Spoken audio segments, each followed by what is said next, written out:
Les parcs à poissons se sont multipliés depuis la fermeture du seul hôtel de l'atoll. La perliculture n'a jamais redécollé après la crise, alors la pêche a été une bouée de sauvetage pour toute la population de Manhi. Les parcs à poissons, la pêche à la ligne ou au fusil, de jour comme de nuit, ont eu un impact important sur la ressource. C'est difficile à trouver des poissons en ce moment, même là à la passe et en dehors, il y a moins de poissons, c'est pas comme avant. Avant, il y avait beaucoup plus de poissons. On voyait les poissons courir par au bord, hein, et maintenant, on voit plus ça. On va de plus en plus au fond pour avoir du bon poisson comme du nanoué, du païchéré. On va à partir de 10 à 15 mètres. Or qu'il y a 10, même 15 ans, à 3 mètres, on pouvait avoir ce genre d'espèces.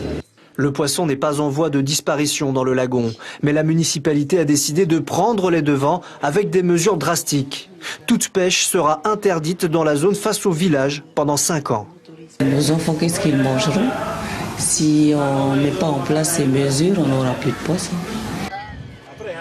Les propriétaires des 8 parcs à poissons sont opposés à ces mesures. Certains réfutent même jusqu'à la diminution de la ressource.